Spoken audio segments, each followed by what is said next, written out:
Roast press box office நேயர்களுக்கு அன்பு வணக்கம். நிகழ்ச்சிக்குள்ள போறதுக்கு முன்னாடி லைக், ஷேர், சப்ஸ்கிரைப் பண்ணுங்க. வாங்க நிகழ்ச்சிக்குள்ள போலாம்.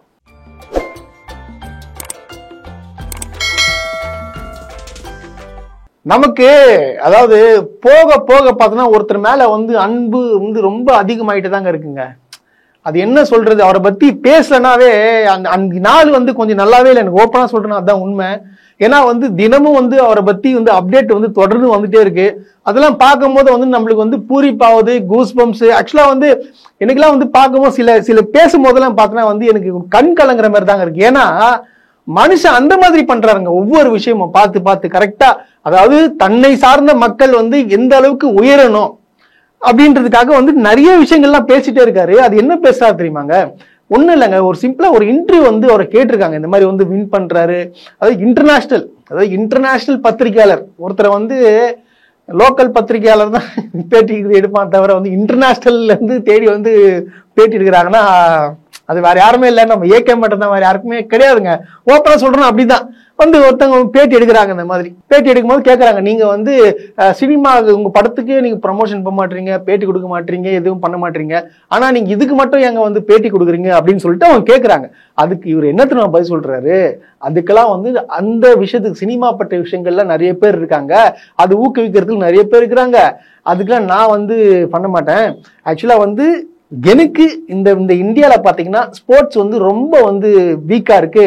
ஸோ நான் அதை டெவலப்மெண்ட் பண்ணணும், இந்த கார் ரேசிங்ல டெவலப்மெண்ட் பண்ணணும், அதை ப்ரமோட் பண்ணணும், அவங்களோட கொண்டு போய் சேர்க்கணுன்றதுக்காக, அவங்கள ஸ்போர்ட்ஸ்ல இது வரணும், இந்த கார் ரேசிங்ல கலந்துக்கணும், அதை மோட்டிவேட் பண்றதுக்காக தான் நான் இதெல்லாம் பேசிட்டு இருக்கேங்க. இதுதான் ரொம்ப ரொம்ப முக்கியம் அப்படின்னு சொல்லிட்டு யார் சொல்றா? ஏகே அவர்கள் சொல்றாரு. Be here with you. First off, I have to thank you profusely because I believe you never give interviews, even for your films. So, how did you agree to us? Thank you, Renuka. Thank you for having me on your show. Well, I say this in good spirits. Back home in India, politics, films and cricket is given a lot of attention and exposure by the media, whereas motorsports still have a long way to go. So, I thought being a part of this Creventic endurance series, which is again new to all of us, and talking about it would probably create more awareness back home as far as motorsports is concerned. புரியுதுங்களா? மனுஷன் cinema நடிக்கிறாரு, car race ஓட்டுறாரு, but ஆனா எது முக்கியம் சொல்றாரு? Cinema secondary entertainment. அவர் சொல்ல வருது என்ன? சினிமா இஸ் என்டர்டைன்மெண்ட், அது முக்கியம் கிடையாது. ஸ்போர்ட்ஸ்ல டெவலப்மெண்ட் ஆகணும். கார் ரேசிங்ல இந்தியா பொறுத்த வரைக்கும் யாரும் முன்னிருந்து பண்ண மாட்டாங்க, இதை நீங்க பண்ணணும், நம்ம டெவலப்மெண்ட் ஆகணும் அப்படின்னு சொல்லிட்டு மனுஷன் சொல்றாரு. இது எதுக்காக? இளைஞர்களை ஊக்குவிக்குவதற்காக. ஆனா சிலர் என்ன பண்றான், தன்னை தன்னைக்கு மார்க்கெட்டிங்காகவும், தன்னை அரசியல ஈடுபட்டு தாம் முதலமைச்சராகவும் ரசிகர்களை ஏமாத்தி இந்த மாதிரி அதை ஓட்டு அரசியலா மாத்திட்டு இருக்கா. இதுல யாரு மனுஷன், யாரு பெரிய மனுஷன்? உங்களுக்கு புரிஞ்சிருக்கோம். அதுதான் ஏகேன்ற ஒரு பெரிய மனுஷன். அவர் மேலும் மேலும் போய்கிட்டே இருப்பாரு. நீங்க எல்லாம் போறதுக்கான வாய்ப்பே கிடையாது. ஏன்னா தன்னுடைய சுயநலத்துக்காக யூஸ் பண்ற இவரெங்க மத்தவங்க நல்லா இருக்கணும், நீங்க நல்லா இருக்கணும், அது இருந்தா போதும்னு சொல்ற இவரெங்க. இதுதாங்க difference between AK and Vijay. Simple. இதை புரிஞ்சுக்கினாங்கன்னா ரசிகர்களே புரிஞ்சுப்பா, ஆஹா இவர் இப்படிதான், இவர் இப்படிதான், இவன் நம்மளை யூஸ் பண்றான் அப்படின்னு சொல்லிட்டு புரிஞ்சுப்பாங்க. இதுதான் உண்மை, இதுதான் ஃபேக்ட். இது கூடிய விரைவில் கண்டிப்பா நடக்கும்.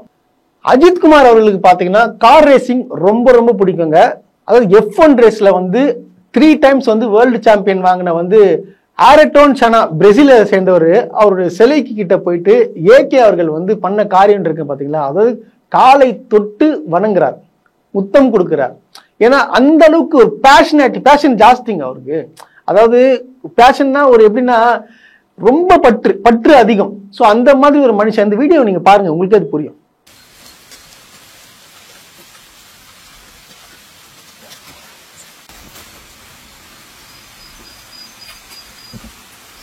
இந்த வீடியோ பார்த்துருப்பீங்க, வேற எதுவும் வேணாங்க, இந்த வீடியோ பேசும்.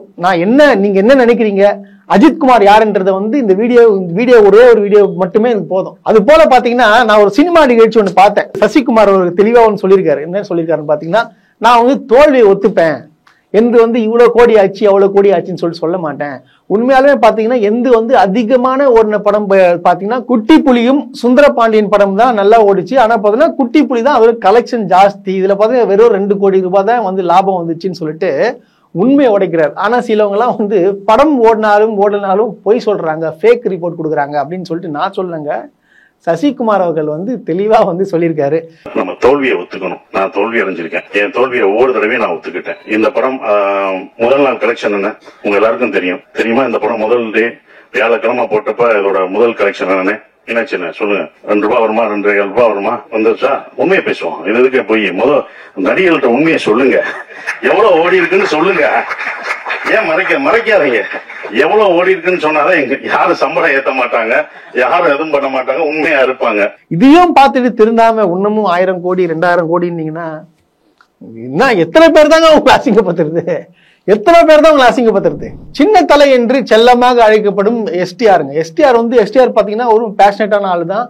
ஆக்சுவலா வந்து இப்ப தக் லைஃப் படம் முடிஞ்சு பாத்தீங்கன்னா சும்மா ஒரு பேட்டி வந்து கேட்டிருக்காங்க. அது ஒரு ஆங்கர் கேட்பாங்க எஸ்டிஆர் அவர்களை, இந்த மாதிரி வந்து நீங்க மட்டும் எங்க மணிரத்னம் படத்துக்கு மட்டும் கரெக்டா வந்துடுறீங்க, ஆனா வந்து நீங்க மத்த டைரக்டரோட படத்துக்கு மட்டும் ஏன் வந்து போறீங்க, ஏகப்பட்ட பேர் குற்றச்சாட்டு வைக்கிறாங்களே, உங்களோட பதில் என்னன்னு சொல்லிட்டு கேட்டதுக்கு அவர் தெளிவா ஒன்று சொல்றாரு.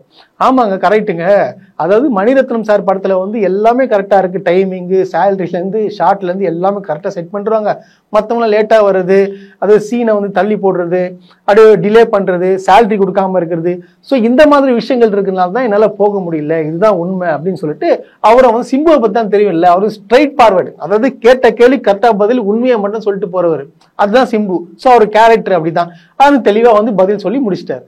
மணி சார் ஷூட்னா நீங்க கரெக்டா போயிடுறீங்களே, அது எப்படி அப்படின்ற மாதிரி கேக்குறாங்க. அவர் ஸ்ட்ரிக்டா அதனால நீங்க போறீங்களா, அவர் மேல பயமா அப்படின்னு. சத்தியமா அவர் மேல பயம் கிடையாது. எனக்கு வந்து அவரை ரொம்ப பிடிக்கும்.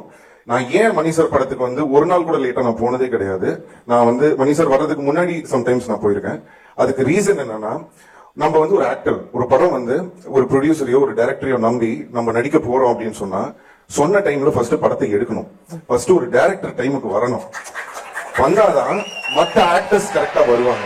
அதே மாதிரி ஒரு கதையை வந்து சொல்றோம் அப்படின்னு சொன்னா, அந்த ஸ்பாட்டுக்கு வந்துட்டு இதை இப்படி எடுக்கலாமா, அப்படி எடுக்கலாமா, இப்படி பண்ணிருக்கலாமா, அப்படி பண்ணிருக்கலாமான்லாம் பண்ண மாட்டாரு. வந்தாருன்னா அவருக்கு தெரியும் என்ன எடுக்கணும், இன்னைக்கு what has to be done. அப்ப சொன்ன டைம்ல படத்தை முடிக்கணும். அப்போ ஒரு ஆக்டரோட டைமை வேஸ்ட் பண்ண மாட்டாரு, அவங்க கால் ஷீட்டை வேஸ்ட் பண்ண மாட்டாரு. சொன்ன டைம்ல படம் வரும், பேமெண்ட் கரெக்டா வரும், படம் சொன்ன டைம்ல ரிலீஸ் ஆகும்.